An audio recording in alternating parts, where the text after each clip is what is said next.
Quand nous chanterons le temps de cerise, les gais rossignols, le merle moqueur seront tous en fête. Les belles auront la folie en tête. Buenas tardes, una entrega más de Cara a Cara, este programa de Crónica Política Televisión. Crónica Política Televisión es un canal de Crónica Política, la revista mensual que sale los 15 de cada mes. Hoy vamos a tener con nosotros a Ernesto Gómez de la Hera. Yo no voy a poder extenderme mucho de quién es Ernesto Gómez de la Hera, os daré unas pequeñas pinceladas y luego le invitaré a él a que aclare o amplíe su currículum, si a él le parece oportuno. ¿Vale? En estos momentos, Ernesto Gómez de la Hera es vicesecretario general de Alianza de la Izquierda Republicana de España y lleva en el partido desde que se creó este partido. Pero tiene una historia detrás. Él ha sido sindicalista, ha sido miembro importante de alguna sectorial, que ahora nos explicará él, de comisiones obreras durante muchos años, y también ha sido militante de lo que fue el Partido Comunista de España. Y creo recordar que candidato por Izquierda Unida a la alcaldía de Santander. Pues buenas tardes, Ernesto.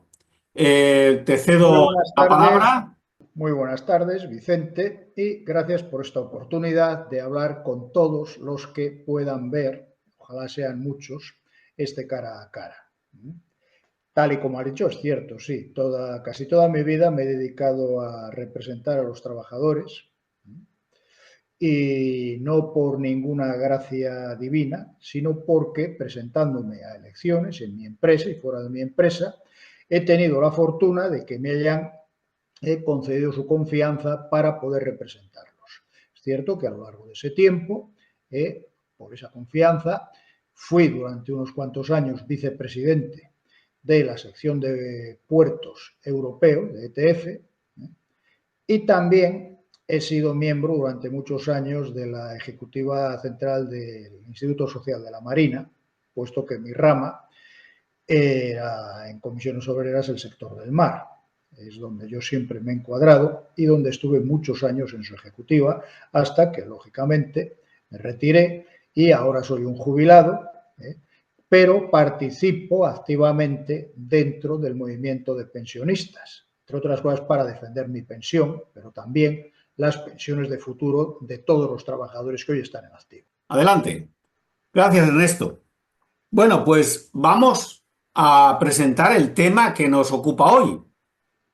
Un tema que está en todos los medios, pero vamos a intentar verlo de una manera amplia, ampliando el foco, no centrándonos en esa cosa que ha pasado solo en la televisión estadounidense, ese choque o esas malas formas entre Trump y Zelensky, sino vamos a centrarnos en qué significa la entrada de Trump en la presidencia de Estados Unidos, en esta segunda oportunidad de su entrada en la presidencia de Estados Unidos, y en qué está cambiando el mundo o cómo va a afectar ese cambio al mundo que vivimos. En realidad también seguramente Ernesto nos va a explicar que eso no es casual, no es una cuestión de que este señor sea tal o sea cual, sino que responde seguramente a unos intereses concretos, políticos, económicos, incluso geopolíticos, o más que nada geopolíticos. Así que hace una primera valoración de esta situación, de este nuevo escenario internacional, y luego iremos profundizando un poquito más. Bueno, lo primero que hay que observar es que, desde luego, el cambio de escenario no se produce sencillamente por la irrupción de una persona diferente a todas las demás. No creo que sea menester hacer aquí ningún análisis psicológico sobre el señor Trump. Para estas cosas ya se dedican otros, porque lo importante en todo caso no sería eso. Lo importante sería cómo una personalidad de esas características llega a ser presidente de los Estados Unidos. Eso es lo que en todo caso es relevante, porque personajes como él hay muchos, pero no todos tienen esa posibilidad. Primero que hay que decir es que, desde luego, es claro que Donald Trump ha vuelto a ser presidente de los Estados Unidos por cuestiones interiores de los propios Estados Unidos. No ha sido elegido para cambiar nada en el mundo exterior, porque no ha sido elegido por las fuerzas de las exteriores a los Estados Unidos. Entre otras cosas, porque no votan. Y es bastante claro, observando el panorama, por ejemplo, en el primer círculo de satélites de los Estados Unidos, es bastante claro que no hubiera ganado si hubiesen votado esas personas. Ha ganado por los intereses propios de muchos sectores importantes de los Estados Unidos. Que ha sido apoyado, lógicamente, por factores de poder, evidentemente. Nadie puede ganar en ninguna plutocracia occidental, nadie puede ganar unas elecciones si no cuenta con unos apoyos sólidos, económicos, principalmente por parte de entidades y personas muy poderosas. Y él contaba con eso. Y contaba también, sobre todo, con unos apoyos desde abajo, que fueron organizados por, digamos, quienes promocionaban su candidatura abiertamente y con fuerza. En esto confluía mucha gente. Los que han apoyado fuertemente su candidatura confluyen sectores. Ahora se habla mucho de los nuevos sectores tecnológicos, de Silicon Valley, pero no solamente es eso. También tenía apoyos de otros sectores plutocráticos norteamericanos que no tienen nada que ver con Silicon Valley. Por ejemplo, Miriam Adelson, la viuda de aquel señor que una vez pretendió convertir Cataluña en algo parecido a eso que el señor Trump ha hablado de hacer en la Franja de Gaza. Es decir, son muchos sectores. Lo que significa, sobre todo, es que, claro, él es una disrupción importante en la política internacional, tal y como está diseñada. Una política que no cambia en absoluto, en cuanto a los parámetros en los que está. Esa política ya desde hace tiempo viene singularizándose por el declive del imperio americano. Los Estados Unidos siguen siendo la mayor potencia mundial. Son los únicos que tienen hoy en día una capacidad de proyección exterior importante. Sus intereses están en todo el mundo. Tienen, sobre todo, las fuerzas armadas más poderosas que existen. Y cuando todo lo demás empieza a entrar en declive, esa es la última razón, la última defensa. En ese sentido, también es importante eso, pero también hay que ser consciente de que dentro de eso hay que saber que esas fuerzas, aunque sean las más poderosas, no dan para controlar todo el mundo. Atención, sí dan para destruir el mundo. Dan para destruir el mundo, pero no para controlarlo. Por eso hay que utilizar otros sistemas.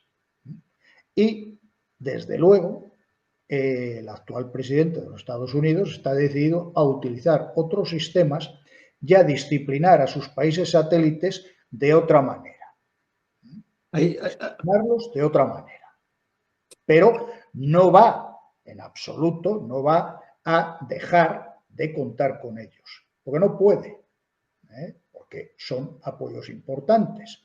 Y, en todo caso, lo que va a hacer es atornillarlos para que le apoyen más, pero a su estilo. Por eso también procura influir en sus políticas interiores. No solamente en el sentido de que la política interior de sus países satélites nunca ponga en jaque los intereses de los Estados Unidos, que, como es conocido, no tiene aliados sino intereses. Pide algo más. Esta administración norteamericana, aparte de pedir que no pongan en peligro ninguno de los intereses norteamericanos, pide que haya una identificación más clara. por eso interviene, repito, en la política interior de los países, y lo está haciendo. Lo ha hecho en las elecciones alemanas de hace unos días, o ha procurado hacerlo, al menos. Esto no lo solían hacer, al menos no lo solían hacer abiertamente, nunca administraciones anteriores. Esto es otra diferencia. Pero repito, esta administración sigue estando al servicio de lo mismo, servicio de mantener el poder imperial de los Estados Unidos sobre todo el mundo. Sí. Y en una circunstancia en la cual lo que cada día adquiere más relevancia es, repito, el uso de la fuerza bruta.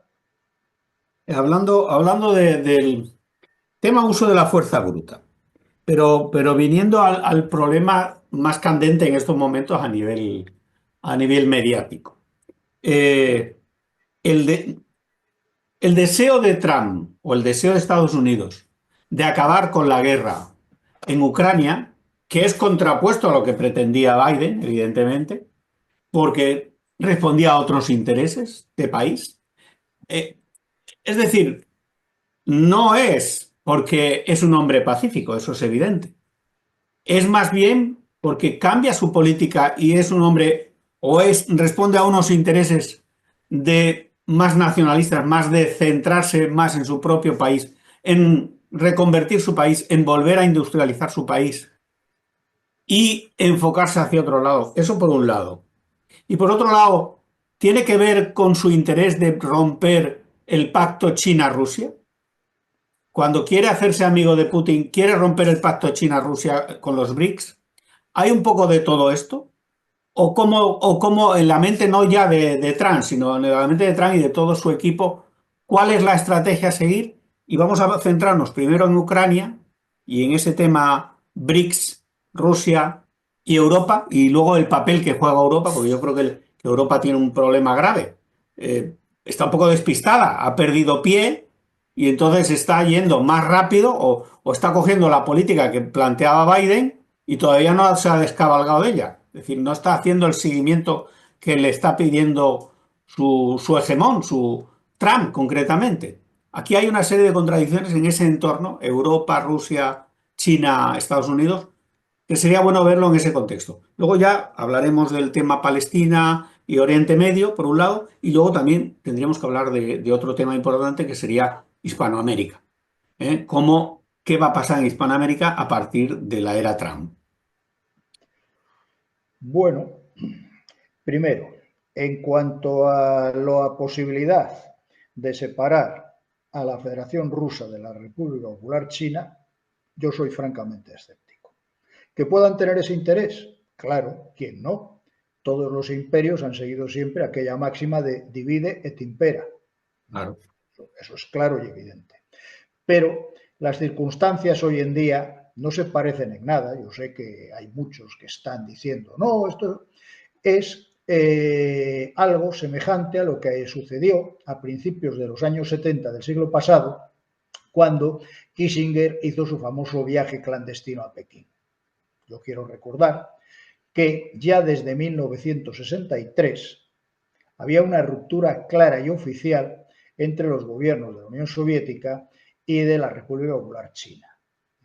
La ruptura había surgido incluso antes.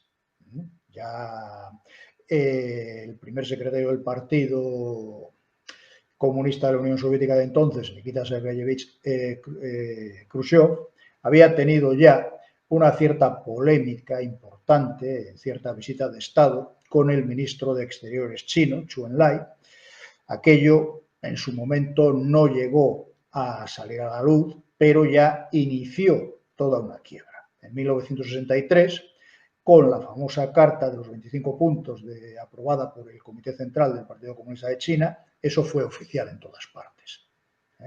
Los Estados Unidos, en realidad, lo único que hicieron fue aprovechar una quiebra que ya llevaba muchos años. No hay que olvidar que, por ejemplo, en 1969 hubo combates muy importantes, en los cuales intervinieron ambos ejércitos en las orillas del río Ussuri. Es decir, sencillamente, Estados Unidos al final, cuando está pasando esto, vamos a intentar aprovechar la ocasión. Ahora lo sucedido es otra cosa totalmente diferente. No hay ninguna ocasión que aprovechar porque todos los acontecimientos tienden a anudar las relaciones entre la Federación Rusa y la República Popular China. No una alianza, no tienen una alianza, y menos aún entre los BRICS, que todavía tienen más diferencias entre ellos. Pero desde luego, tanto China como Rusia en este momento no tienen ni pueden tener ninguna quiebra, no se lo pueden permitir, porque todo les lleva a Estados Unidos. En ese sentido, si alguien en Washington piensa que se puede producir ahora de una separación, aprovechando para ello a la Federación Rusa, se equivocan total y absolutamente. No se va a producir. Otra cosa es que tengan intereses diferentes en ciertas cosas. Desde luego, que haya una paz en Ucrania, a la República Popular China también le iría bien, porque todas las declaraciones que ha hecho el gobierno chino han insistido siempre en este sentido. O sea que no tendrían absolutamente ningún problema por ahí. Y yo no creo que la Federación Rusa a estas alturas vaya a confiar ni un segundo más en volver a anudar relaciones con lo que llaman la Europa, que no es más que la Unión Europea, porque el país más grande de Europa sigue siendo Rusia. Esa es la realidad. Perfecto, sí. Entonces, en ese sentido, yo lo que creo es que lisa y llanamente la actual administración norteamericana ha llegado a la conclusión de que los objetivos que esperaba conseguir con la guerra desatada a través de Ucrania contra Rusia no los ha conseguido, salvo en una medida, en la medida de romper cualquier posible vínculo entre Europa Occidental y Europa Centro-Oriental con la Federación Rusa. Eso sí lo ha conseguido, pero poner a Rusia de rodillas, conseguir que su economía quebrara, conseguir acercar todas sus líneas militares hasta las propias fronteras rusas, eso ha fracasado. Eso ha fracasado total y absolutamente. Todos los esfuerzos que hicieron no han servido para nada, porque los hechos son que la economía rusa, entre otras cosas, crece más. En términos, ya sé que medir el crecimiento económico por el PIB no es nada científico, pero bueno, la economía tampoco es una ciencia, así que podemos usar esto para ver que el crecimiento de la economía rusa, por ejemplo, es superior al de la economía española, que según dicen es el faro y ejemplo de toda Europa Occidental. La economía rusa crece más, a pesar de todas las sanciones. Tampoco hay que olvidar otra cosa. La primera administración Trump fue cómplice de todo esto. La primera administración norteamericana que empezó a armar al ejército ucraniano fue la administración Trump, entre los años 2017 y 2021. Los Javelins, que causaron un montón de muertos en las repúblicas populares de Lugansk y Donetsk, fueron enviados por esa administración. De hecho, en la propia reunión esta que tanto ruido ha montado y sobre la cual muchos se siguen preguntando y argumentando, oiga, estaba todo guionizado, como si fuese un reality show, aunque yo no lo creo, sobre todo porque hay quien dice que estaba guionizado por parte de Trump y hay quien dice que en realidad estaba guionizado por Zelensky. Desde luego los dos son caricatos, uno profesional y el otro aficionado, pero ambos tienen tablas. Histriónicos. Pero yo no lo creo.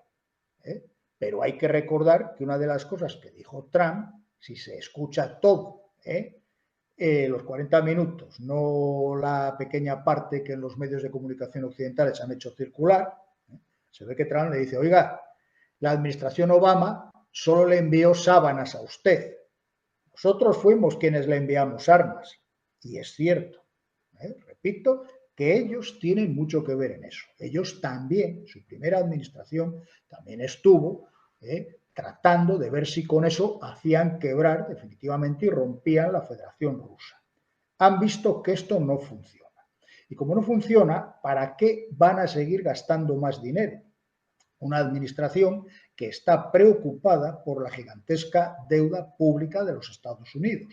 La deuda pública que en principio no es peligrosa, porque como es en dólares y eso los imprimen ellos, y además nadie les va a exigir que paguen, mientras ellos tengan el ejército más poderoso del mundo, se puede sostener, pero claro, tampoco para siempre. Entonces, evidentemente, el seguir tirando ahí dinero a un pozo sin fondo, y frente a esto se encuentran con otra situación. Se encuentran con la situación de los que tienen ejércitos de papel. Porque claro, quien armó de verdad al ejército ucraniano fueron los Estados Unidos, pero mucho más importante, quienes han dotado al ejército ucraniano de las herramientas necesarias para participar en una guerra moderna son los Estados Unidos. Todas las comunicaciones internas del ejército ucraniano, para controlar todo, se basan en un sistema de satélites particular, propiedad de las empresas del señor Musk. Starlink es quien está dando cobertura de comunicaciones al ejército ucraniano. No son los señores Macron y Starmer, ni mucho menos el señor Sánchez. Son los Starlink. Y toda la guía de todos los misiles que se utilizan tiene que ser dirigida por personal del ejército norteamericano. Es cierto que también hay británicos, pero los británicos, no hay que olvidar, que lo hacen sometidos a su primo de Zumosol.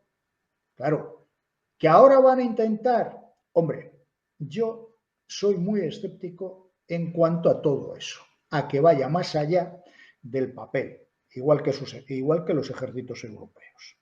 Yo no lo creo por una razón muy simple, porque ya dieron un ejemplo de lo que puede esperar Ucrania de ellos en la realidad, no en eso de enviarles saludos, abrazos y estamos con vosotros, en la realidad, cuando tanto Gran Bretaña como Francia, que tienen derecho de veto en el Consejo de Seguridad de Naciones Unidas, se negaron a ejercerlo ante la famosa resolución que se presentó en el Consejo de Seguridad por primera vez en años, del bracete entre la Federación Rusa y los Estados Unidos de América, en la cual sí se mencionaba lo de Ucrania como un conflicto. Lo que no se mencionaba para nada es la palabra invasión rusa. Eso no aparecía en absoluto en esa resolución. Y Gran Bretaña y Francia se negaron a vetar, podían haberla vetado. Lo que hicieron fue abstenerse. Podían haber votado la resolución. Eso indica varias cosas. Y quien manda, manda. Y luego además, claro, ahora nos encontramos con, no, vamos a rearmar Europa. Esto es la conocida nieta de nazis ha dicho hoy mismo. Bueno, rearmar Europa.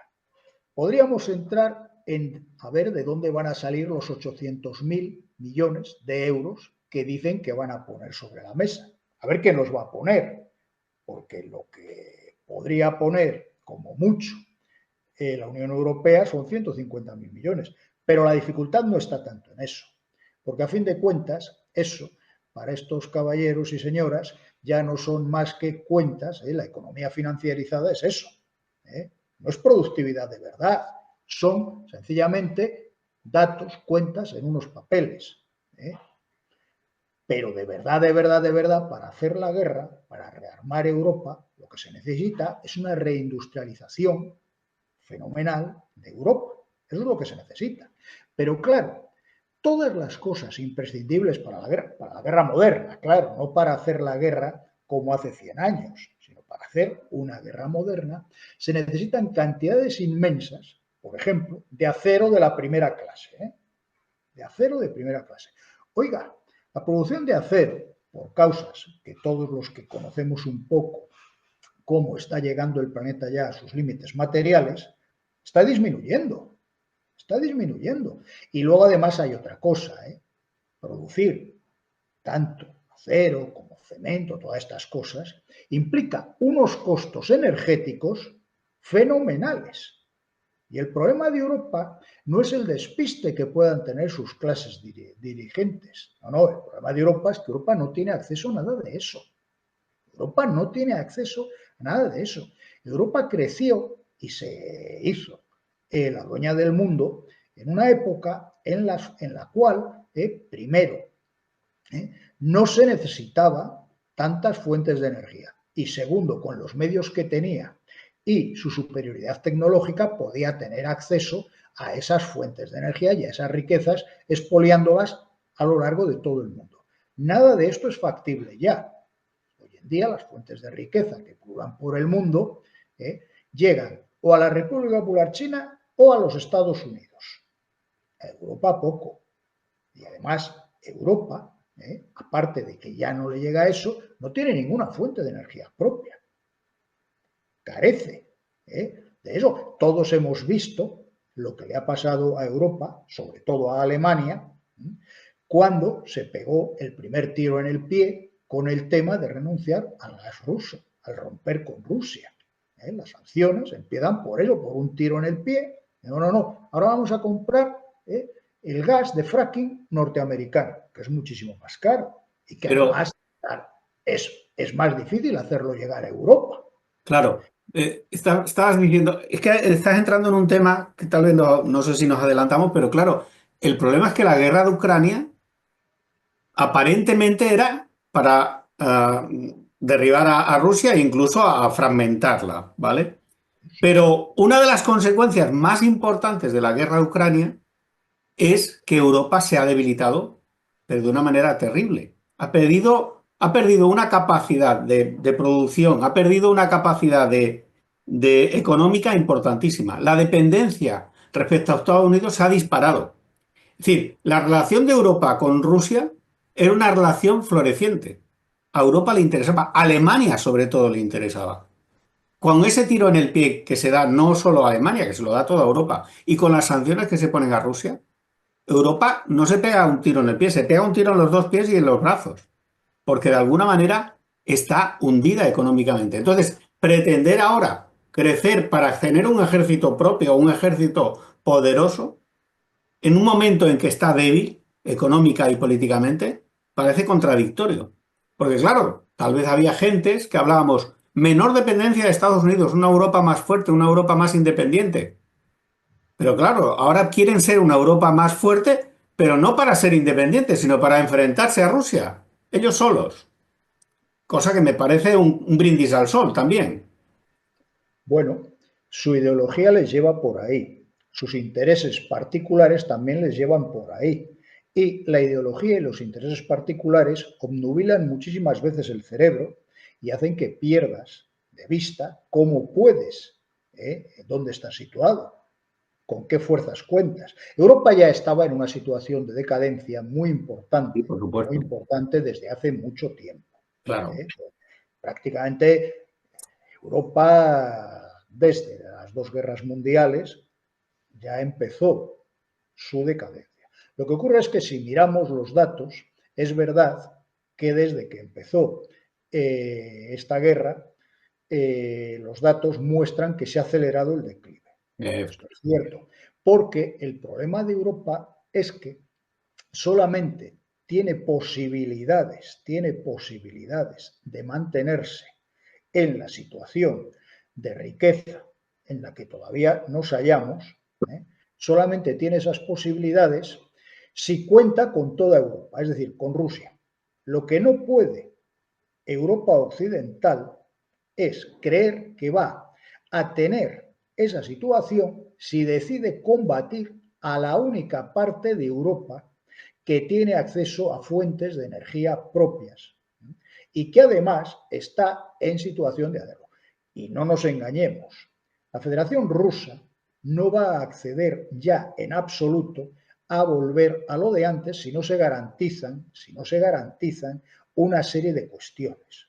La Federación Rusa no va a aceptar, pase lo que pase, no va a aceptar una salida tan sencilla como congelamos las líneas del frente en Ucrania, oficial o oficiosamente, y Ucrania no entra en la OTAN.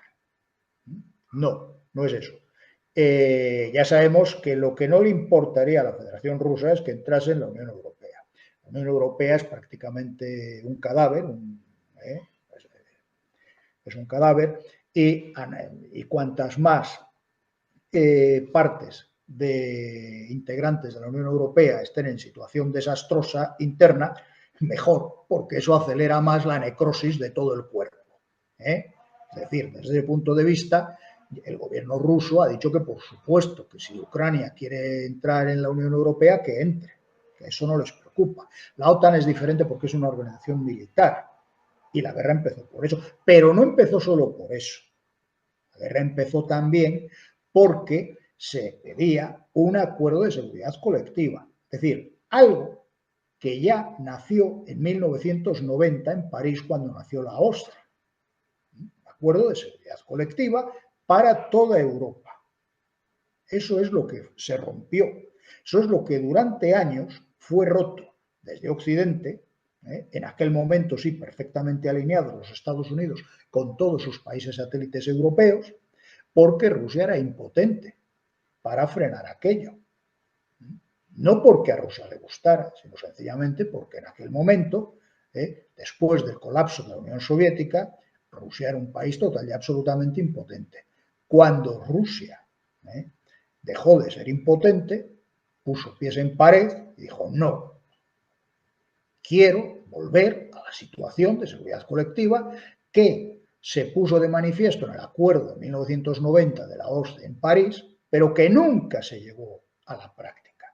Nunca jamás se llevó a la práctica. Quiero recordar que en aquel acuerdo es donde se habla de la no extensión de la OTAN, en aquel acuerdo.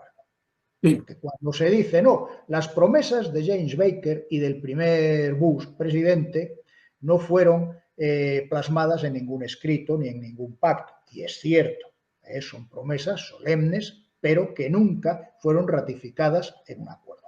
Pero lo de la OSCE sí, lo de la OSCE sí que fue escrito. Entonces, por supuesto, esto no se va a solucionar. Europa sencillamente seguirá su camino hacia abajo, porque si no consigue llegar, y yo repito, aunque se solucionara la cuestión ucraniana, no creo que la Federación Rusa, que lógicamente va a surgir con más fuerza y poder después de todos estos años, no creo en absoluto que tenga ningún interés en volver a esa situación, porque ya han encontrado otros compradores y otras formas de hacer negocio en el mundo, que cada día lo estamos viendo, y ya no necesitan eso. Claro. Entonces, la situación de Europa es muy mala y cualquier intento de rearmar Europa, repito, si no hay medios de producción, ¿dónde van a montar las fábricas? Ahora, se puede decir, volveremos a comprarlo a los Estados Unidos, que sí que tienen una industria militar importante. No tanto como ellos creen, porque también es algo corrupto, y por eso produce fracasos como, por ejemplo, el F-35, el gran caza F-35, que es un fracaso total y absoluto, pero que ha consumido millones y millones y millones de dólares de los contribuyentes norteamericanos. A lo mejor esto también es algo que tiene que ver con por qué quien votaba en Estados Unidos votó a Trump. A lo mejor algo tiene que ver esto.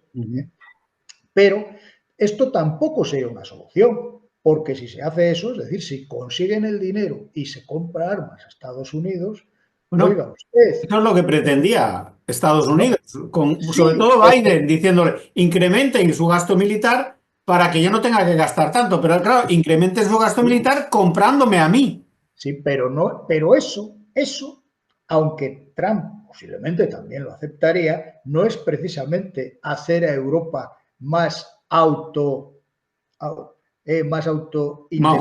más independiente. Sino todo lo contrario. Claro, tecnológicamente. Eso es todo lo contrario. Eso te somete más tecnológicamente y te somete más políticamente, que es la realidad. Por eso lo que hacen son declaraciones que son auténticamente de risa si no estuviesen jugando con el bienestar de tantísimos millones de personas. Eso de que van a crear una fuerza atómica. ¿Quién? Francia, la force de frappe francesa, la force de frappe francesa no sirve absolutamente nada más que como una pequeña capacidad de represalia que tendría Francia en el caso de una guerra que no fuese provocada por Francia. Pero el problema de la force de frappe es que encima está ya obsoleta. Está total y absolutamente obsoleta y no podría en absoluto impedir que Francia fuese aniquilada en un primer golpe. Todos sabemos que los que lo cubran con una posible guerra nuclear lo fían todo al primer golpe destructivo para que no haya represalia. Claro. Las únicas potencias en el mundo que tienen una capacidad real, auténtica de lanzar un primer golpe aniquilador son Estados Unidos y la Federación Rusa. Ni siquiera la República Popular China lo tiene. Sí, correcto. Y tiene mucha más capacidad de autodefensa que Francia. Pero ni siquiera la República Popular China puede aniquilar en un primer golpe destructivo a un enemigo. Por eso, Estados Unidos y Rusia son los únicos países también que han procurado equiparse con alguna posible defensa. Posible defensa que cada día es más ilusoria, sobre todo ante los actuales misiles hipersónicos, que también es una tecnología que de momento los únicos que la han desarrollado bien son los rusos. Estados Unidos está en ello, pero no hay nada, está en ello. Sí, seguramente, claro. Pero lo tendrá. Pero desde luego, quienes no están en ello, ni están ni se les espera, son Gran Bretaña y Francia. O sea, todo esto es ridículo y al final acabaremos viendo que todos ellos se doblegarán ante la nueva administración norteamericana. Por supuesto. A no ser, a ver, bueno, también hay teorías por ahí que dicen que están en comandita con los sectores que en los Estados Unidos intentan eliminar a Trump. En mi opinión, tal y como están las cosas en Estados Unidos, la única posibilidad de eliminar a Trump es eso, eliminarle físicamente. Claro. O sea, en mi opinión es eso. Pero tampoco estoy nada convencido de que si mañana le pegan un tiro, las cosas fuesen a variar mucho. Necesariamente no. No necesariamente. Las personas no son las que determinan todo la historia. A veces son figuras históricas, pero no son ellos solos que están ahí, claro. No solo eso, es porque la actual administración seguiría. Lo que pasaría es que el vicepresidente juraría el cargo. Claro, evidentemente, sí. El presidente juraría el cargo como 48º presidente de los Estados Unidos. Ya está. ¿Y qué van a hacer lo mismo? Aparte, otra cosa, si se produjera ese magnicidio, automáticamente lo que habría es un apoyo por una cuestión muy sencilla. Incluso gente que no votó por Trump y que en los Estados Unidos se sentiría solidaria de la administración Trump, de los sucesores de la administración Trump. Entonces, claro, tampoco creo que eso sea una solución. Y claro, desde ese punto de vista, creo que al final los políticos europeos, al final lo que van a hacer es someterse, porque si no corren un riesgo, corren el riesgo de que ellos sean barridos también. Es decir, no, lo van a hacer. La sociedad europea no cambiaría mucho, pero ellos dejarían de estar en el machito, que es lo que al final parece ser lo único que les importa. Ya he dicho que ya ha habido, por primera vez desde la administración Trump, ha hecho algo que no se solía hacer nunca, que es intervenir en las cuestiones de política interna de sus aliados. De aliados que no ponían en riesgo los intereses de Estados Unidos. Porque cuando se ponen en riesgo los intereses, lo que sucede ya sabemos lo que es. Lo que sucede es lo que sucedió en Chile en 1973 y en otros muchos sitios. Eso es lo que sucede. Vamos a hablar un poquito de Estados Unidos y la política que Trump pretende, que algunos hablan, de cerrar un poquito el tema de las importaciones para reactivar su economía, su industria propia.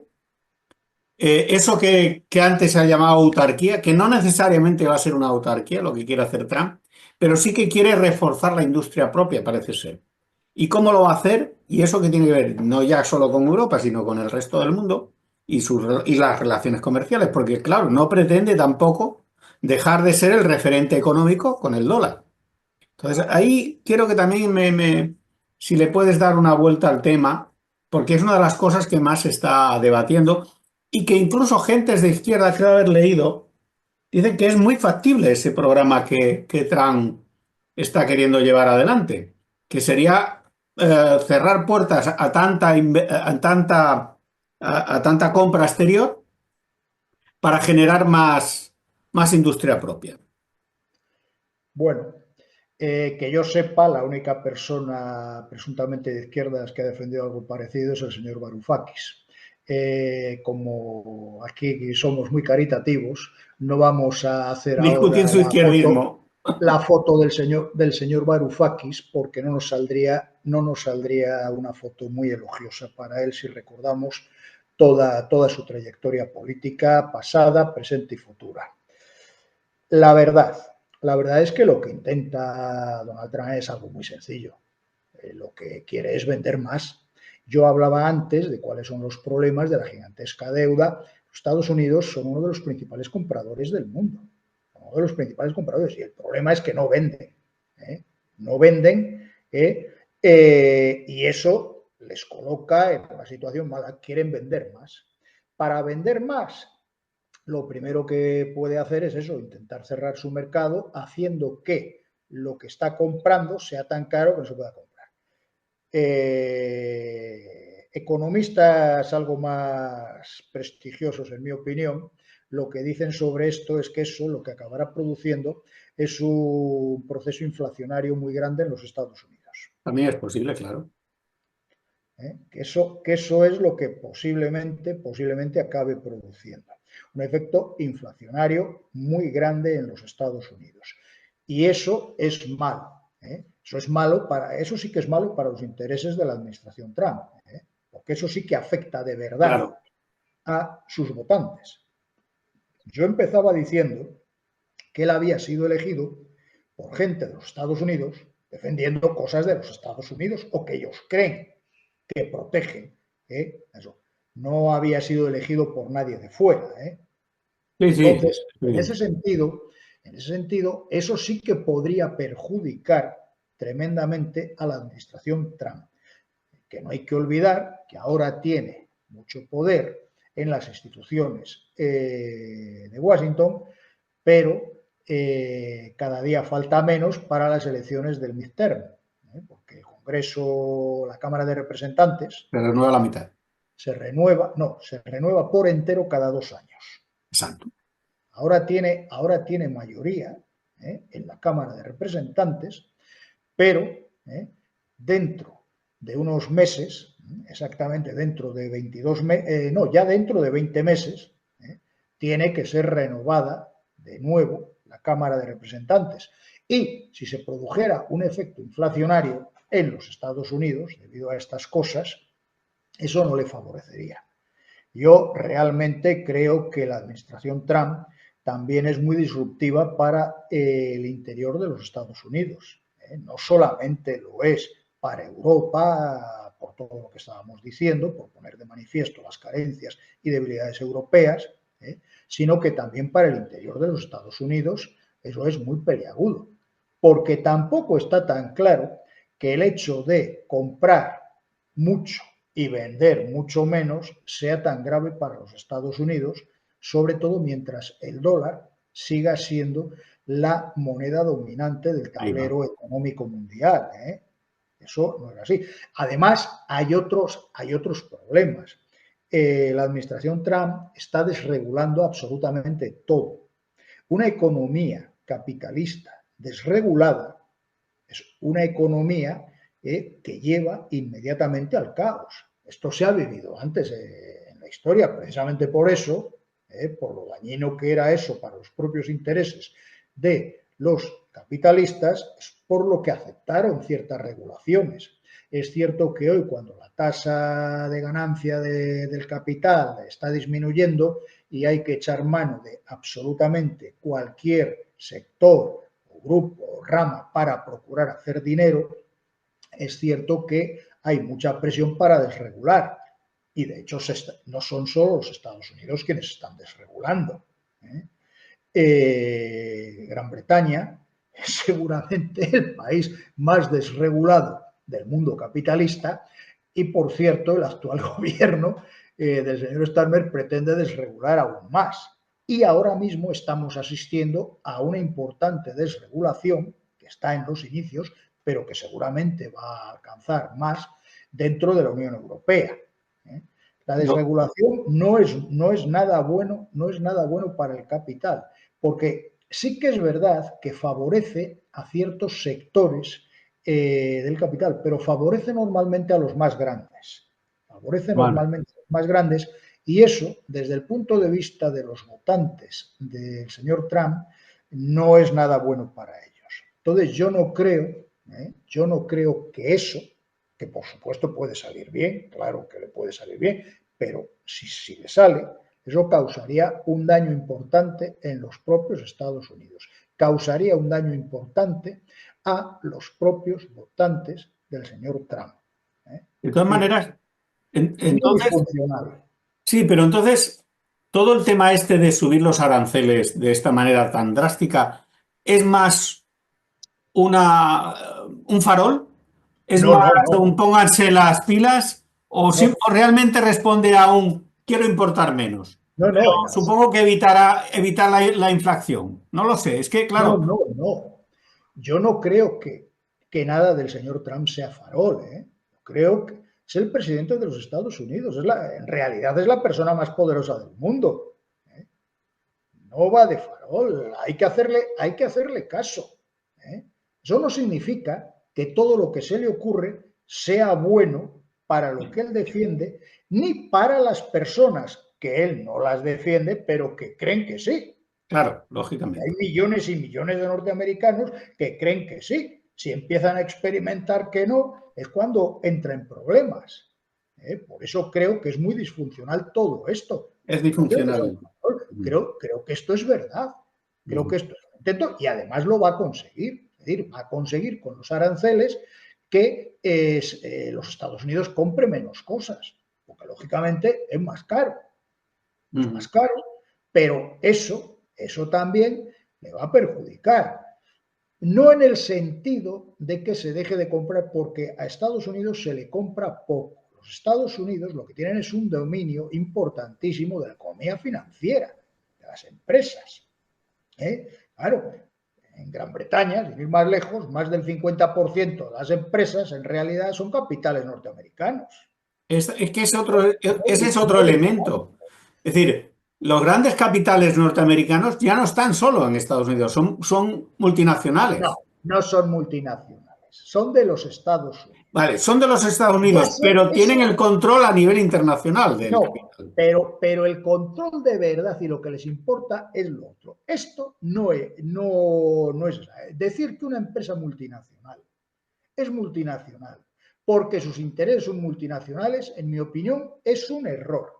Una empresa es multinacional porque trabaja en una multitud de países. Exacto, no en el sentido de que sea propiedad de muchas naciones. No lo digo en ese sentido. Pero tienen sede. Sí, la sede central es Estados Unidos. Tienen sede.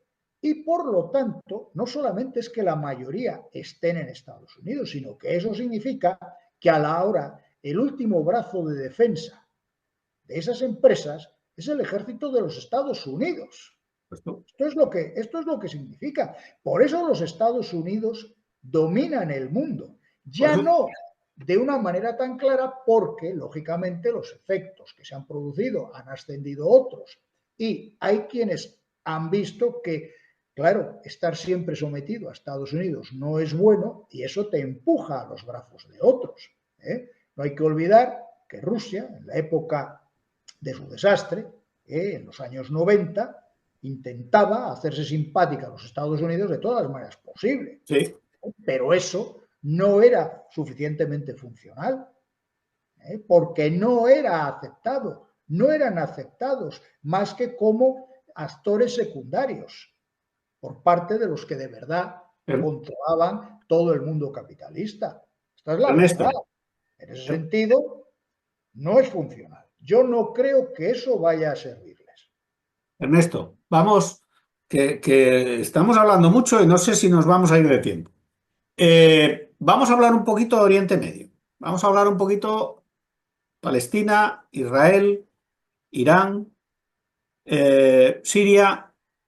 Ese es otro sitio donde precisamente Trump no se distingue por decir vamos a hacer la paz, sino hay un grave peligro de enfrentamiento en esa zona, en estos momentos. Bueno, ¿Cómo lo ves? es una situación de guerra interminable, porque el Estado sionista solamente puede sobrevivir a base de la guerra. No puede sobrevivir de ninguna otra manera.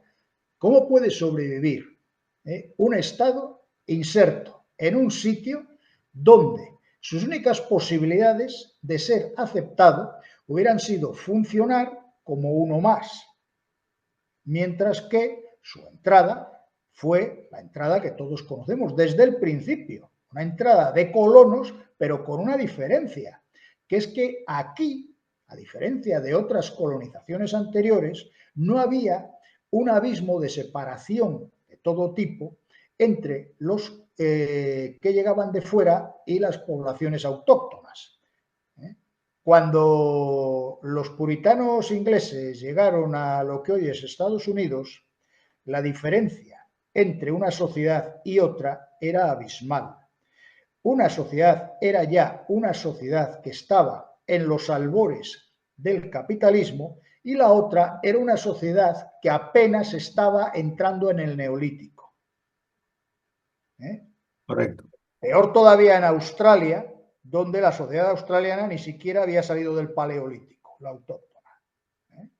Esto genera unas diferencias importantes. No hablo de morales, puede que moralmente sea lo mismo, pero a la hora de funcionar, la diferencia material es importante. Y los colonos sionistas se enfrentan a una sociedad que, digan lo que digan, era una sociedad que ya vivía en la modernidad. En una modernidad todavía no plenamente capitalista, en absoluto lo era, no era una sociedad plenamente capitalista, pero era una sociedad moderna. Entre otras cosas, por eso, en Moscú equivocaron el tiro y aceptaron la participación de Palestina en noviembre de 1947. Porque el entendimiento que tenía Stalin del marxismo era total y absolutamente economicista, y total y absolutamente mediocre. Claro. Fuerte lo que dices de Stalin. Como él se había ocupado de hacer asesinar a todos los marxistas importantes de la Unión Soviética que no veían la situación así, pues claro, por eso, ellos veían desde Moscú una sociedad capitalista, que era la de los colonos, y una sociedad sí moderna, pero todavía muy poco introducida en el capitalismo, y como pensaban que solamente podía haber socialismo desde el capitalismo, porque claro, Stalin nunca profundizó en Marx. Ya digo que a los que habían profundizado ya se encargó él de hacerlos asesinar. Por eso cometió un error. Enseguida se dio cuenta de que había metido la pata, pero ya era tarde. Entonces, la realidad es esa, que eso choca de inmediato. No es lo mismo. Y por lo tanto va a sufrir siempre un rechazo. Y la única manera es esa. Es decir, ningún gobierno sionista puede ofrecer a sus electores una paz auténtica. Lo único que les puede ofrecer es una guerra victoriosa eterna. Pero claro, el día que eso fracase, van a desaparecer. Esta es la realidad. Pues solamente tienen dos salidas. O procuran integrarse, y eso solamente tiene una salida. Para procurar integrarse, lo que ellos tienen que aceptar es un Estado único entre el Jordán y el Mediterráneo, en el cual todos sus habitantes, hayan llegado cuando hayan llegado, tengan los mismos derechos civiles y políticos. No puede ser un Estado creyente, tiene que ser laico. No, no, ¿qué más da? Cada uno que crea en lo que le dé la Por gana. eso el Estado tiene que ser laico. Pero Y que cada los cual... derechos tienen que tener los mismos derechos civiles y políticos. Todos, todos, Claro. hayan llegado cuando hayan llegado. Y tiene que ser único. No puede haber partición. Esa es la única solución pacífica. Hay la otra solución, la de la guerra interminable, pero que ha de ser siempre victoriosa para ellos. Por lo tanto, y esta es la solución que ellos preconizan, porque no nos olvidemos, dentro del Estado sionista, lo que se está produciendo, hay quien habla, oiga, es que se está yendo la gente. Sí, pero la gente que tiende a irse es la gente liberal y laica. Es decir, aquellos que se habían creído la posibilidad de estar allí pacíficamente y que no tienen ganas de ser cómplices de. Los que se quedan no tienen ningún empacho, porque son tan nazis como el doctor Goebbels. Esa es la realidad.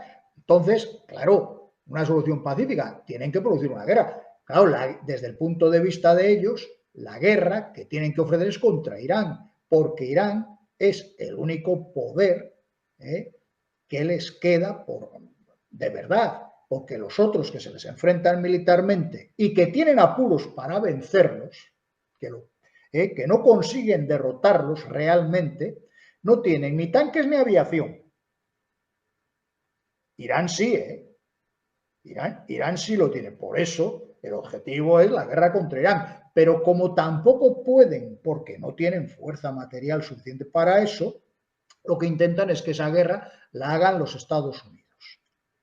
En mi opinión, la administración Trump, estando formada, porque está formada y habiendo recibido los apoyos que ha recibido, es decir, no es casualidad que yo al principio de esta charla mencionara a Miriam Adelson, que es una sionista convencida y fanática.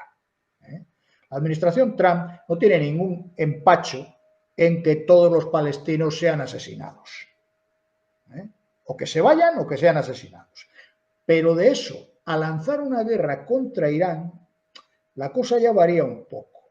No está tan claro que se atrevan a eso. También es cierto que, claro, el Estado sionista es el único aliado que tienen los Estados Unidos en una zona clave.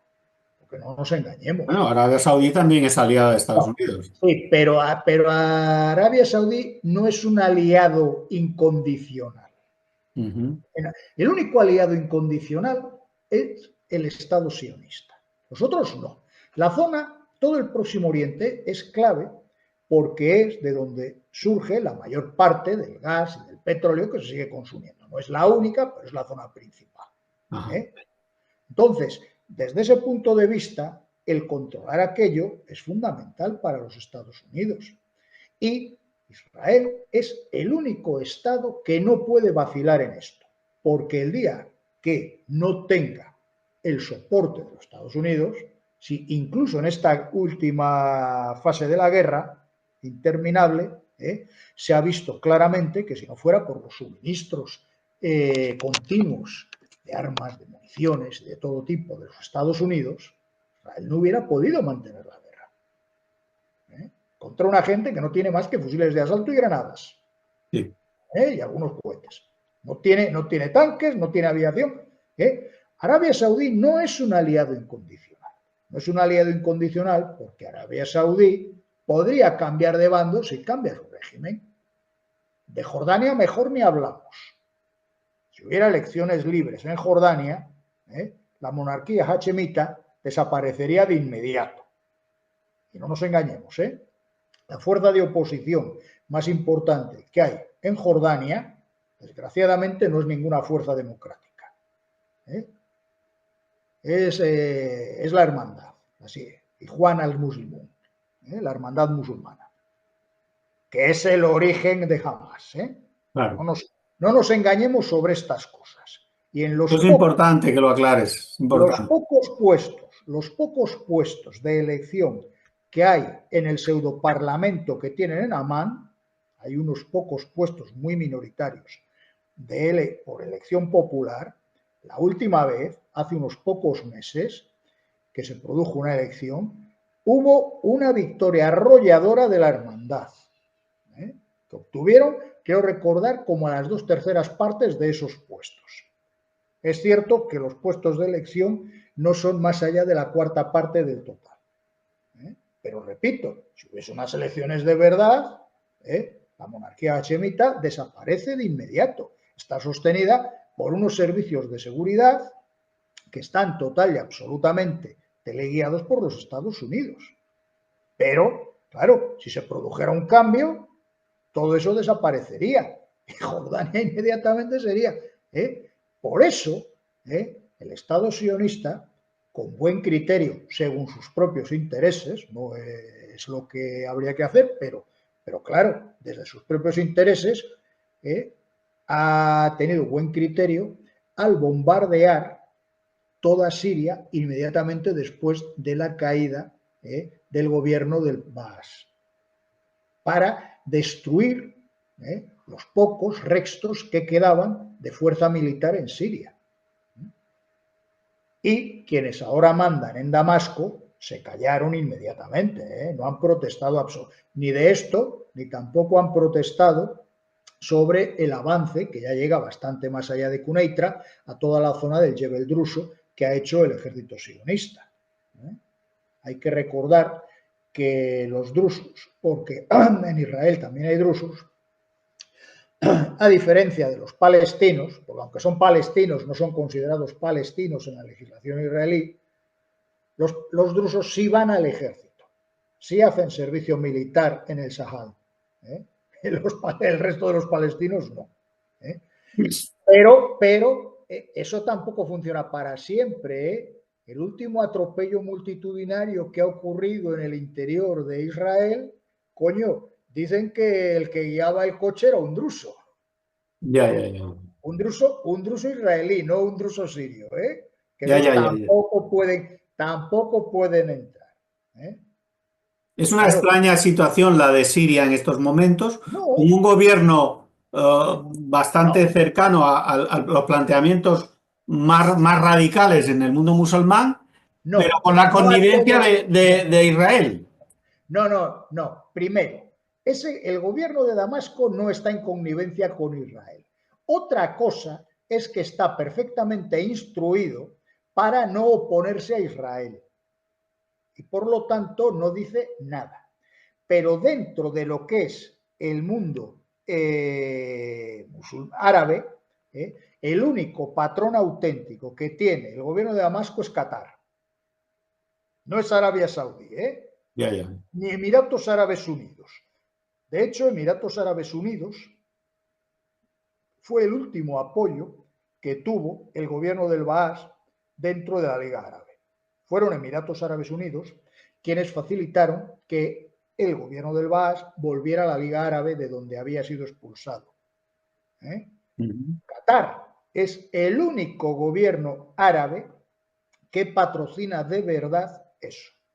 Porque no basta con decir que son integristas, porque hay integrismos de muchos padres. Es decir, que la tensión dentro de Oriente Medio, o de Oriente Próximo, no sé cuál es la mejor definición del tema, es mantener la guerra permanente sin terminar de atacar a Irán.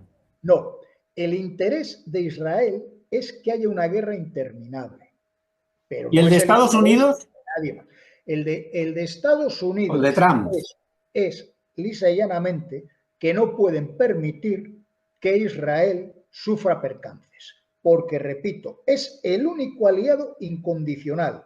Cualquiera de los otros podría cambiar de gobierno y seguiría existiendo. Es decir, en Arabia, yo he puesto el ejemplo de Jordania porque Arabia Saudí es un poco más complicado. Arabia Saudí es un poco más complicado porque Arabia Saudí está en manos de un sindicato de emires. Y dentro del sindicato de emires hay primera clase, segunda clase, pero solamente si hay una división interna dentro de la primera clase, el sindicato de emires podría quebrar. Lo del sindicato de emires no es una cosa que la aprendí se la oí decir directamente a un antiguo ministro de Exteriores del gobierno iraquí, hace muchos años, cuando había un gobierno iraquí que era iraquí. Esta es la realidad.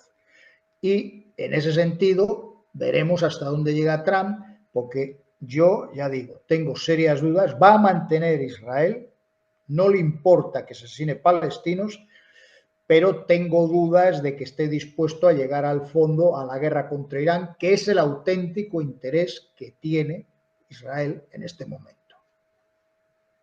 Vamos a dar otro salto. Nos quedan 3 áreas mundiales importantes para ver cómo el Trump va a influir. Cuando digo Trump, digo el nuevo gobierno americano, de todos los intereses americanos. Hablamos de África, hablemos de Hispanoamérica o de Iberoamérica, como quieras, y de la zona Pacífico, China y toda aquella zona. Tal vez la tensión va a estar más en la zona china. ¿Y cómo va a afectar a sus relaciones con su patio trasero, con Hispanoamérica Trump? Empieza por donde quieras, porque tampoco tenemos mucho tiempo, pero vamos a intentarlo. Las relaciones con América del Sur no tienen ningún misterio. Es su patio trasero, lo ha sido siempre, y lo que quiere es sencillamente barrerlo, porque se le ha depositado algo de gravilla dentro de él, y lo que quiere es deshacerse de ello. No lo tiene fácil en algunos sitios, sí lo tiene más fácil en otros. Claro, ya veremos, porque la inestabilidad va a seguir existiendo. Pero ahí nadie se va a meter. Nadie se va a meter, porque el único poder extranjero, que no son los Estados Unidos, que interviene allí, interviene desde un punto de vista económico, que es la República Popular China, y ellos, mientras sus intereses económicos sean defendidos, ya les vale. La República Popular China no tiene, en mi opinión, ningún interés hegemónico sobre ningún sitio. Lo que sí tiene es el interés en seguir desarrollándose y no ser atacada. Pero su único casus belli, es evidente, sería Taiwán. Taiwán es el único casus belli. Y lo tiene bastante bien defendido, porque en toda la zona que circunda la República Popular, aparte de Taiwán, los únicos aliados verdaderos, porque son satélites, son la República de Corea y Japón, para los Estados Unidos. Otros no lo son. Australia está demasiado lejos, y no tendría el mismo interés en intervenir, pese a todo. Porque, entre otras cosas, los australianos tienen la opinión de que ellos son otra cosa de lo que son. Se creen más de lo que son, pero sus gobiernos suelen estar un poco más enterados de lo que son. Entonces, los únicos aliados militarmente verdaderos son esos. Incluso Filipinas, que es un país donde tienen bases los Estados Unidos, está sobre el Bay y todo esto, es problemático porque puede haber cambios. Tuvieron ya un ejemplo con Duterte, ahora con el hijo de Marcos les va algo mejor, pero eso no va a durar para siempre. Y luego, el auténtico poder de la zona, fuera de la República Popular, que es India, persigue su propio programa. Desde luego, en ese programa tienen todo el interés en seguir del brazo de Estados Unidos, pero también tienen interés en seguir del brazo de los otros. Bueno, es una idea muy inteligente. Es una idea que solamente se puede desarrollar cuando tú tienes firmeza para desarrollarla. Porque, bueno, es que tener firmeza es la importante en un Estado. Sí, y tener el suficiente apoyo en un momento determinado. Porque quiero recordar, volviendo a Ucrania, que Yanukovych, que era el presidente que había sido elegido en su momento, cuando le dieron el golpe de Estado de Maidán, fue porque Yanukovych pretendía que no le obligaran a elegir entre la Unión Europea y la Federación Rusa. Sí. Pretendía eso. Y es de lo mismo que se acusa a Sueño Georgiano, que gobierna ahora Georgia. Lo que ocurre es que ya la situación ha variado un poco y Sueño Georgiano ha conseguido resistir. Otros tienen también esa capacidad, yo creo en Asia, porque tienen a China más cerca, Singapur está en el mismo caso, la Federación Malaya también está en el mismo caso, de que no quieren optar. No quieren optar. Singapur es un emporio de riqueza y no tiene ningún interés en que haya ningún ascenso bélico en la zona. Y no quiere optar por unos o por otros. Los otros es que hayan optado. Claro, República de Corea es una creación de los Estados Unidos desde Syngman Rhee. Japón, desde que perdió la Segunda Guerra Mundial, ha estado ocupado y sigue ocupado. Esa es la realidad. Un inciso ahora mismo sobre eso. ¿Tendría la Unión Europea capacidad para situarse en ese lugar intermedio? Para evitar ser un cadáver, como decías al principio. En ese momento de independencia y de dependencia a la vez de todos. Para eso tendría que volver a tener unas relaciones de amistad con la Federación Rusa. Y yo, francamente, en este momento, yo creo que eso sería una labor de años. Tendría que cambiar todo el personal político que está comprometido con otras cosas en Europa, y tendrían que dar algunas pruebas a la Federación Rusa. Y no nos engañemos, Putin ya es un hombre mayor, se va a morir, pero el que crea que cuando Putin deje de estar al frente de la Federación Rusa van a cambiar las cosas, se equivoca de medio a medio. Y no por cuestiones ideológicas, porque no es cierto que los que toman las decisiones en el Kremlin lo hagan obnubilados por el pensamiento ideológico del señor Dugin, que es lo que a veces se lee. Sí. Lo que pasa es que como Dugin y lo que dice no es problemático para el poder que hay en el Kremlin, pues puede hablar libremente en Rusia. Bueno, pero es que además no significa que sean seguidores suyos. No, y además es que hay como una idea equivocada, yo creo que en esta parte del mundo, en Europa, o incluso en lo que se llama el occidente colectivo, que es que Putin está loco o que Putin es un radical. Yo creo que en realidad Putin es un moderado dentro de lo que es digamos, el aparato ruso. Porque es un hombre moderado en sus formas que seguramente, si se hubiese dejado llevar por los halcones que tiene que tener detrás, seguramente habría arrasado Ucrania. Pero no se ha dejado llevar por eso. En mi opinión, nunca ha habido el riesgo de que arrasara en Ucrania por dos motivos. Primero, en contra de esos que dicen que pueden conquistar toda Europa, Rusia no tiene suficientes capacidades militares como para hacer eso. Sí que podría conquistar los países bálticos, pero ¿para qué? No le interesa. En absoluto le interesa. Y luego además hay otro motivo también. Ucrania no deja de ser Rusia. Es la primera Rusia. Es lo que da nacimiento al Estado ruso. Entonces, para ellos no deja de ser una especie de guerra civil. Por eso, ellos no han intentado contrarrestar ni siquiera la guerra terrorista que Ucrania, asesorada en este sentido seguramente por los británicos, más que por los norteamericanos, ha desencadenado. Es decir, asesinatos en Moscú y cosas de este tipo, nunca han intentado contrarrestarlo. Y para eso sí tendrían capacidad. Para eso sí tendrían capacidad. Entonces, yo no creo que Europa tenga esa opción.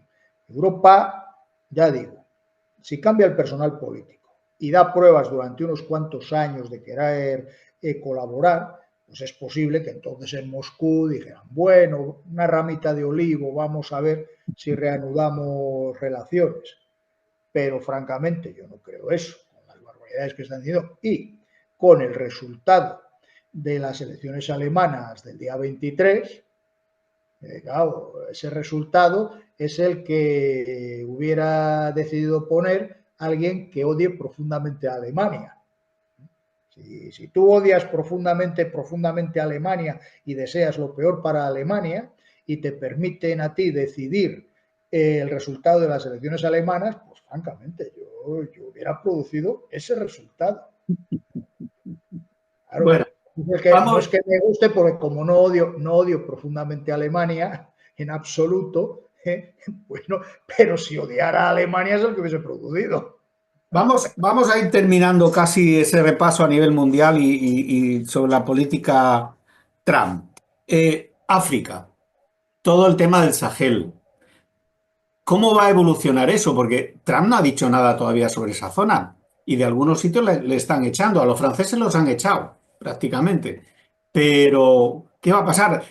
¿Van a eliminar la moneda francesa impuesta, los del Sahel? ¿Qué va a pasar en toda esa zona? Eliminar el franco CFA se lleva diciendo hace mucho tiempo. No es tan fácil. No es tan fácil porque hay muchos intereses en que esa moneda, a pesar de que es una moneda controlada desde Francia, exista, porque facilita muchas cosas. Es verdad, está controlada desde Francia, somete a su control a esos países, pero también facilita otras cosas. Y yo creo que el franco CFA puede seguir existiendo. Desde luego, quienes no le pueden eliminar de verdad y hacer que eso les funcione son los 3 estados de la Alianza del Sahel. Para que eso funcionara de verdad y tuviese credibilidad, tendría que entrar alguien más a hacerlo. La clave, desde luego, es Senegal, porque es el más importante. Senegal lo menciono porque tiene un gobierno que de momento no ha traicionado a su pueblo. No digo que no lo vaya a hacer, porque en Senegal, como rara avis, las elecciones suelen ser auténticas, se suele respetar el resultado. Periódicamente la gente se harta de quién está y vota por la oposición a pesar de todos los intentos de hacer trampas. Y una vez más lo volvió a hacer.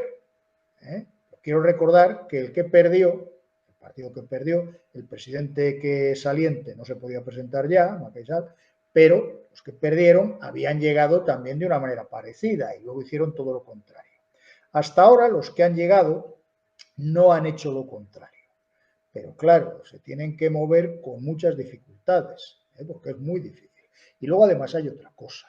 Tampoco han perdido todo el pie militar los franceses, todavía lo siguen conservando en Benín y Costa de Marfil, que son sitios muy importantes.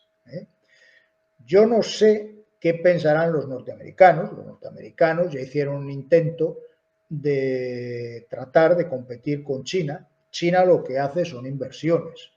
Hubo un intento. Hay que recordar que el último viaje de Biden fue a Angola para prometer en Angola que ellos iban a hacer y deshacer. Ahora la cosa no les va tan bien, porque encima tienen otra dificultad. Musk es sudafricano, es un africàner de lo peor. Entonces, es una cosa que acaba de suceder, es que se han negado a ir, los Estados Unidos, a la última reunión de ministros de Finanzas del G20 que se celebraba en Sudáfrica, porque Sudáfrica, como esto es rotatorio, Sudáfrica ejerce ahora la presidencia del G20. Claro. Entonces, se han negado. Claro, no nos engañemos. Sudáfrica ahora mismo tiene un gobierno que le encantaría que no pasaran estas cosas, porque ya sabes que el Congreso Nacional Africano no consiguió mantener en solitario el gobierno en las últimas elecciones. El partido de la minoría blanca está en el actual gobierno, lo llaman Gobierno de Unión Nacional, pero siguen un camino de neoliberalismo rampante en Sudáfrica, pero son el país más importante de la zona. Claro. Entonces, claro, si los Estados Unidos le giran la cara a Sudáfrica, dudo que en Angola consigan. Y luego también hay otras cosas. En África, claro, el elemento principal siempre sería, ya lo fue así hace más de 60 años, lo que pasa en la República Democrática del Congo. ¿Caerá el actual gobierno de la República Democrática del Congo? ¿El M23 tiene interés en llegar hasta Kinshasa? ¿Quién lo sabe? Y luego, claro, el Estado ahora militarmente más fuerte en toda la zona, que es Ruanda, pues realmente lo que ocurre es que es un Estado muy pequeño. Lo que ocurre es que es un Estado muy pequeño. Alquilan sus fuerzas armadas, las alquilan prácticamente para intervenir. Roban todo lo que están robando en la República Democrática del Congo y luego lo venden como producto ruandés. Kigali se ha convertido en la ciudad de crecimiento más rápido de África. Tú ves Kigali ahora mismo y, joder, parece Manhattan.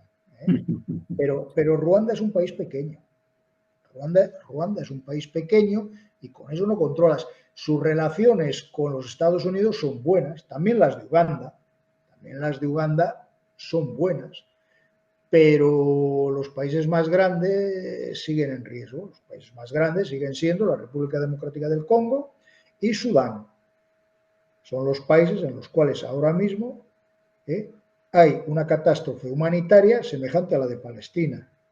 Aunque si ya se tapa lo de Palestina, de esto ya ni se habla, de lo que ocurre en Sudán.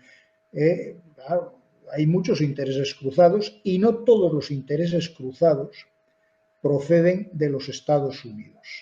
Yeah. Y los Estados Unidos, si la actual administración lo que intenta es dedicarse a controlar las zonas de mayor interés para ellos, eso significa no extenderse a nuevas zonas peligrosas.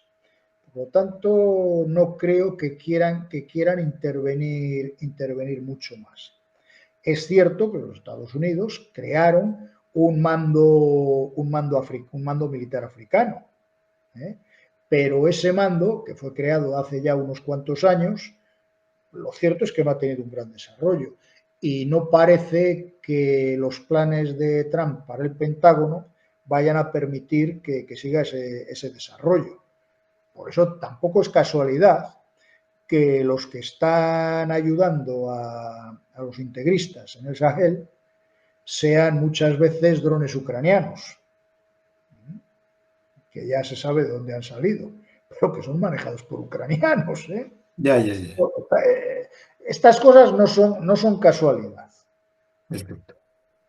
Bueno, pues vamos a ir finalizando ya y casi te daría una palabra abierta para que aquellos huecos que tú creas que en esta conversación hemos tenido y que hay que rellenar sobre la nueva administración Trump y el mundo, pues que nos comentes alguna cosa. Yo creo que seguramente daría para un nuevo cara a cara. A mí me ha faltado algo sobre el tema Venezuela, sobre el tema Brasil. Todo eso me parece interesante. Pero hablemos globalmente y otro día nos metemos en el tema Hispanoamérica. No, el problema de hablar globalmente es que cuando hablas de Estados Unidos tienes que hablar así, porque ya lo dije, los Estados Unidos son el único país del mundo que tiene intereses en todo el globo.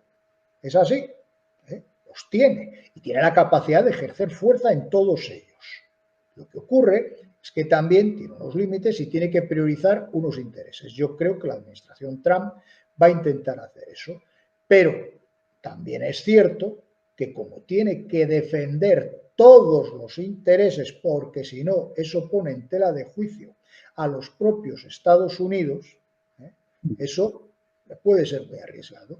Y aparte de eso, ya he dicho que hay elementos muy disfuncionales en la política, que es una política seria, que no va de farol, que lo hace de verdad, pero hay elementos muy disfuncionales para los propios Estados Unidos en la política de Donald Trump.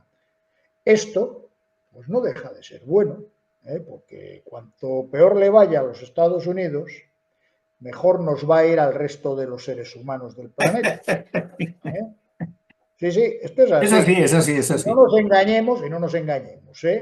Los satélites de Europa Occidental dependen total y absolutamente de Estados Unidos, por más que finjan lo contrario. El problema es que dentro de todo eso, si hay algo que remarcar, es que el peligro de guerra sigue aumentando, y eso sí que es una catástrofe total y absoluta. Vale, pues una cosita, vamos a hacer un experimento nuevo contigo. ¿Qué música le pondrías a esta entrevista? ¿O qué música te gusta a ti para reflejar este nuevo mundo que nos viene? Si es que no lo has pensado, no te lo he dicho antes y te pillo ahora. Porque como normalmente le ponemos una entrada musical a todos los cara a cara, pues, y acaba normalmente el cara a cara también con la música, pues te pregunto, o dime, oye, a mí me encanta, yo qué sé, el grupo tal. No, porque tú lo que estás pidiendo es una música que tenga algo que ver con esto. Claro, lógicamente. Y yo no sé qué música puede tener algo que ver con esto. Solamente me atrevo a decirte dos, por si acaso. Venga. Una es muy vulgar, sería el Imagine de John Lennon, y otra sería El tiempo de las cerezas. El tiempo de las cerezas. ¿De quién es El tiempo de las cerezas, que me suena mucho? El tiempo de las cerezas es la música de la Comuna de París de 1871. Ah, es una canción preciosa. Era lo que cantaban los comuneros. Sí. He oído alguna versión preciosa por ahí. Uh-huh. Vale, pues oye, te dejo, cojo una de ellas y lo pongo. Muy bien. Pues nada, llegamos al final de este cara a cara. Ernesto, como habéis podido ver, es un saco sin fondo de sabiduría. Yo sé que él no es que le encante que se lo digan, pero lo es. Y yo creo que ha sido muy entretenido y espero que lo disfrutéis no en un sentido placentero, sino en un sentido de entender mejor el mundo en el que vivimos.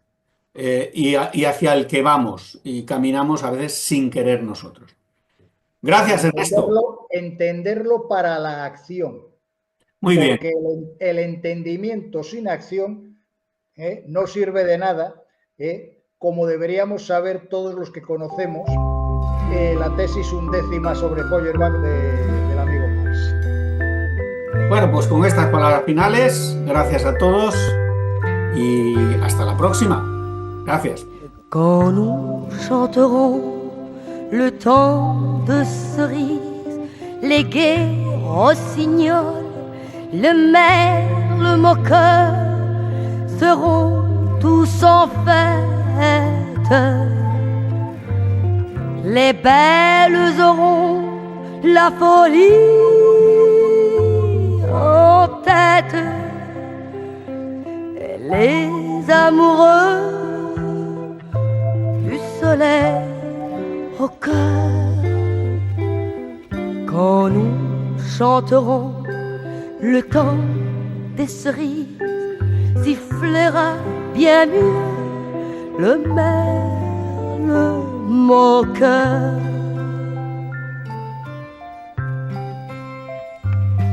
Mais il est bien court le temps des cerises, où l'on sera deux, cueillir en rêvant, dépendant d'oreilles.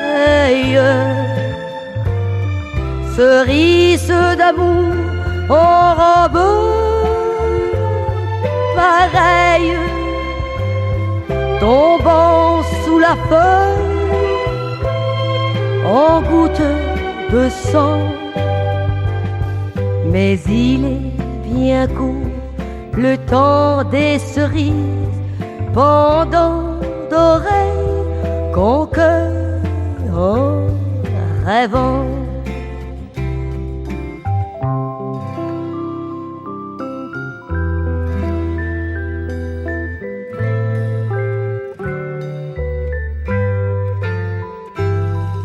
J'aimerais toujours le temps de cerise, c'est de ce temps-là que je garde au cœur une plaie ouverte